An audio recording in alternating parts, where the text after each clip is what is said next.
Welcome to Forbes India Presents Business Lodestones, where we bring you inspiring stories of dynamic business leaders.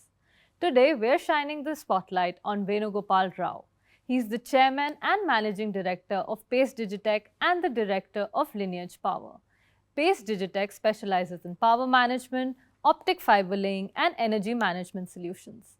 In a world driven by connectivity, some stories stand out for their boldness and foresight, and this is one of them.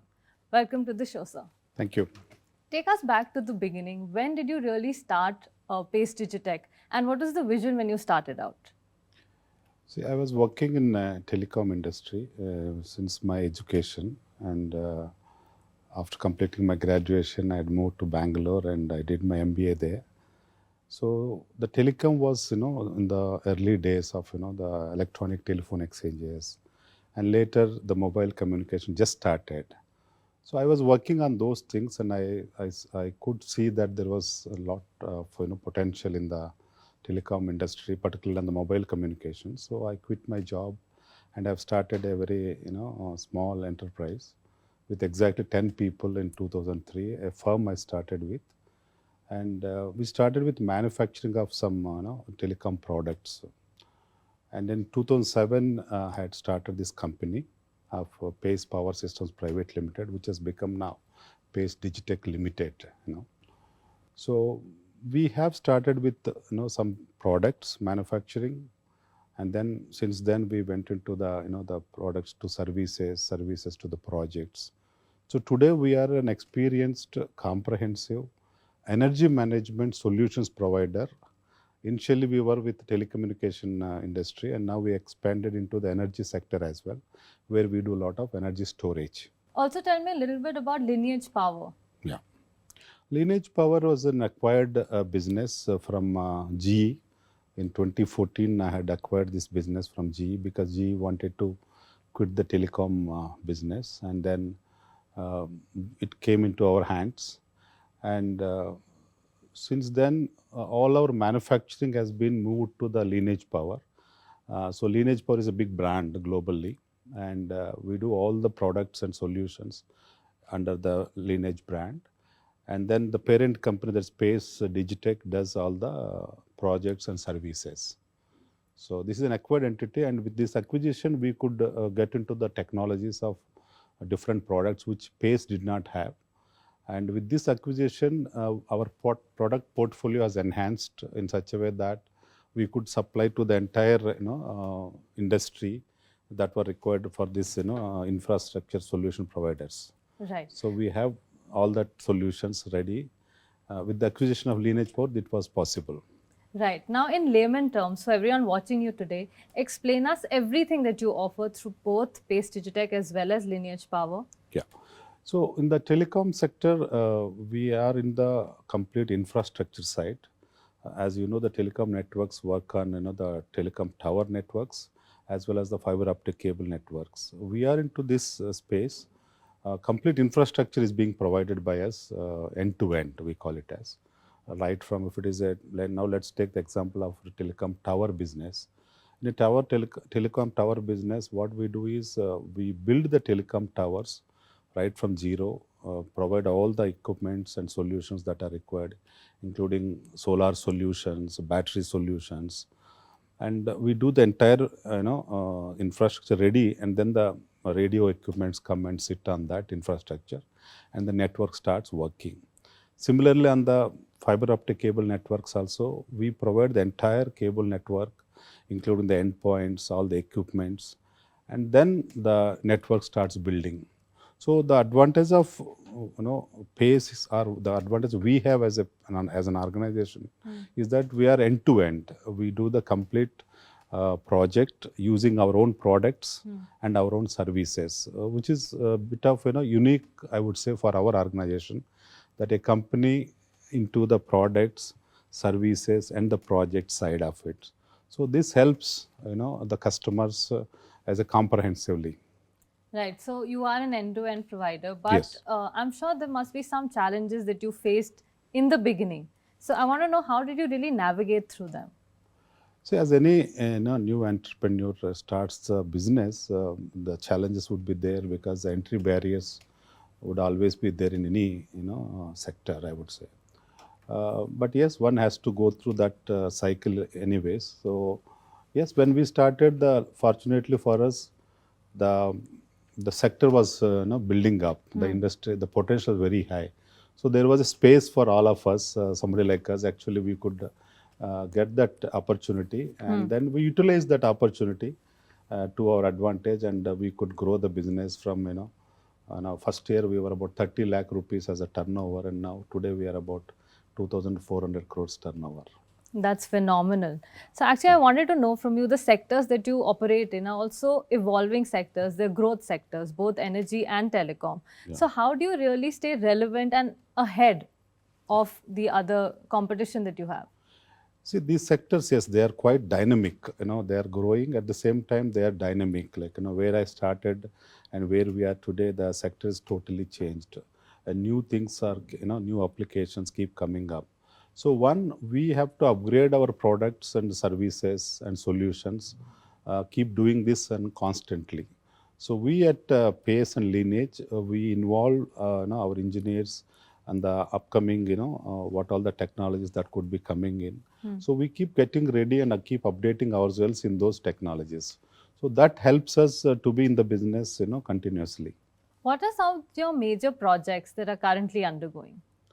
See, in the telecom sector, if I can take one project, that is, we are building about 8,000 telecom towers across the deep rural India, providing the 4G network to all these rural areas. So this is a very big and landmark project for us. It's almost about 7,000 crores project.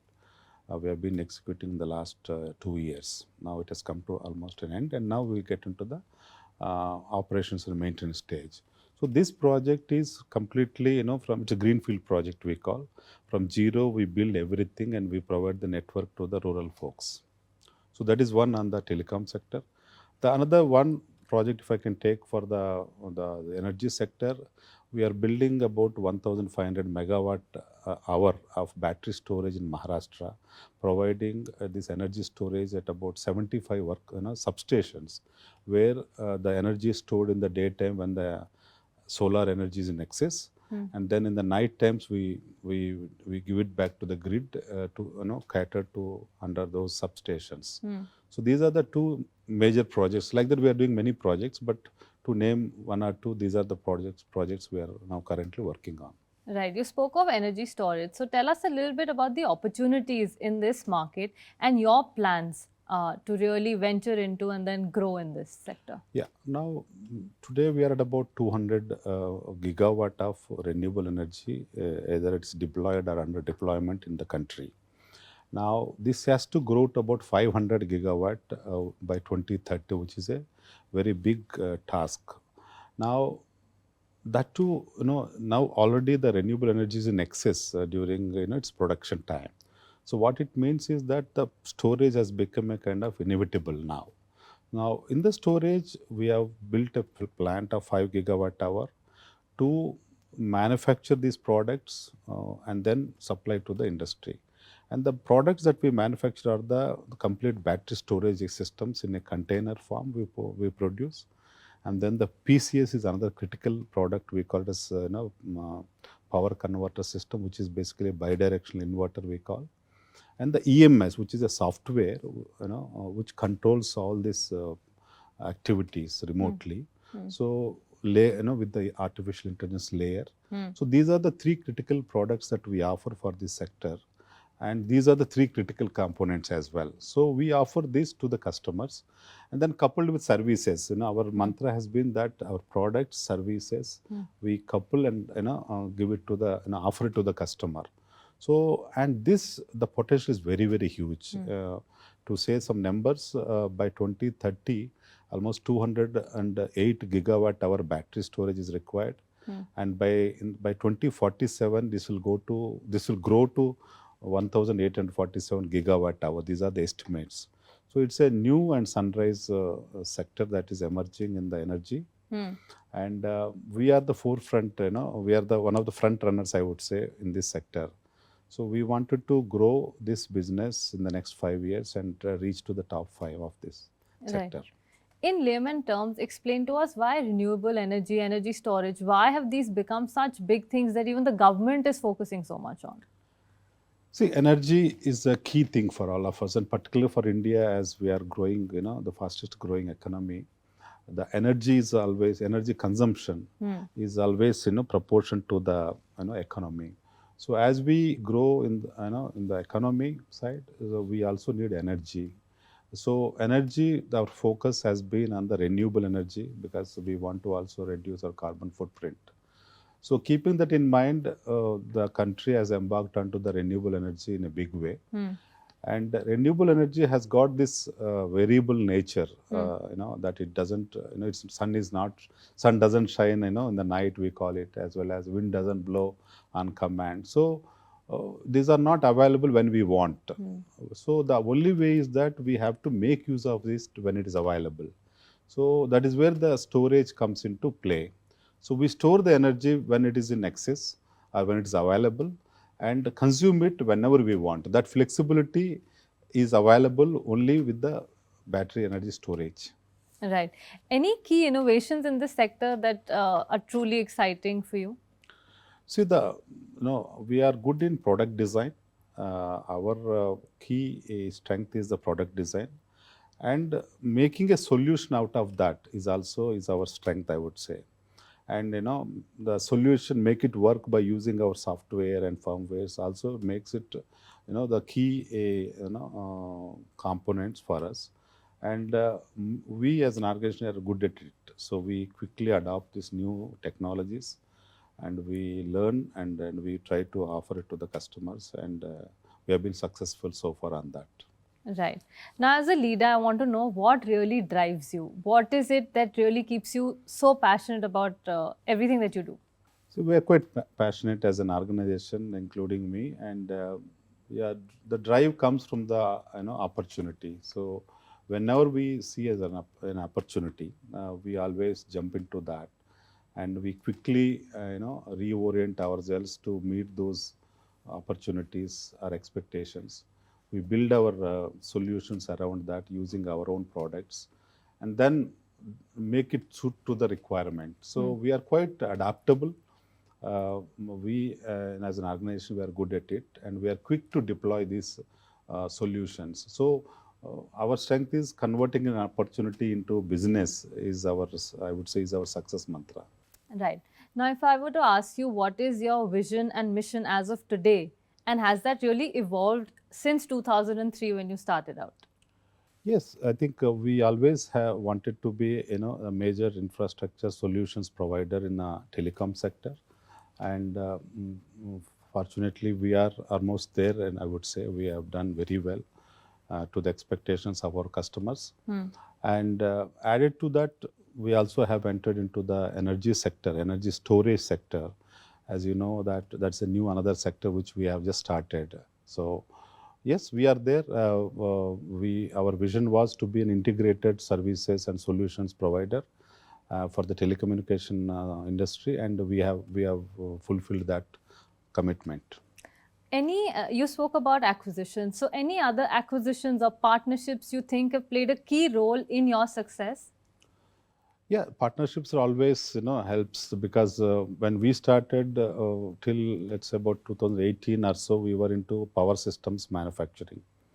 Now the lithium-ion batteries were required for the telecommunication industry. So we had also got into the lithium-ion manufacturing, lithium-ion battery systems manufacturing for the telecommunication applications. So we do a lot of battery supplies also for the telecommunications. I also want to know about your presence. I know that you have a pan India presence, you also have stuff that you do abroad. So, tell us about that.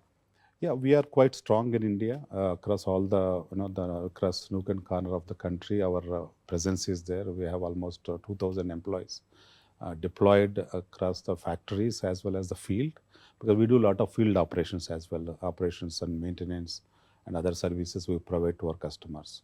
So in India, we are quite strong. In all the states, we are available, and then we also have our operations in Africa and in Southeast Asia, Myanmar. We also and Philippines we have our operations. Wow, that's Yeah, wonderful. yeah. You spoke of your employees. So I want to know a little bit about your company culture because that often plays a role in the long term success of a company. So tell us a little about the culture that you've built. See, the culture we have built in our organization is that we wanted to be a kind of aggressive, hardworking, and always aspiring to grow. So this has been our motto, I would say, last 20 years, and that employees also understand that we have to keep always working hard to grow to the level where we are wanting to. So I think the culture is we are hardworking and always aspiring to grow. Right. Is that also your leadership mantra in a way? Yeah, I keep motivating my team in that direction, and as you know that the leader himself, like is I'm involved into the subject always, so which naturally that goes without saying that even the team also gets motivated when the boss is involved with all the activities. So yes, I keep motivating my team and empowering them, and that helps the individuals as well as the organization. Right. Now, talking of your organization, what is the future vision that you have for Pace Digitek? See, in the telecom sector, we have proven ourselves that we are one among the strong, the player in the chosen areas, in the infrastructure side particularly. So similarly, we are now aspiring to grow into the energy storage sector. Also, we want to be in the top five by next 5 years time. So that is our goal, and we are working very hard in that direction. We wish you the best. And before I let you go, I want you to send out a message to all the aspiring entrepreneurs who are watching you today. What advice would you like to give them? So India is a great country. Like there are ample opportunities for every individual who is wanting to get into any entrepreneurship. Opportunities are plenty. So only thing is they have to focus, decide which is the right thing for them, right sector, and potential is huge. I think one should get into that and do their best. Thank you so much for sharing that inspiring journey with us. This is a true example of how passion and persistence can shape industries and empower communities. With that, it's a wrap on this episode of Forbes India Presents Business Lodestones. I'm Ambika Sharma. Thank you so much for watching.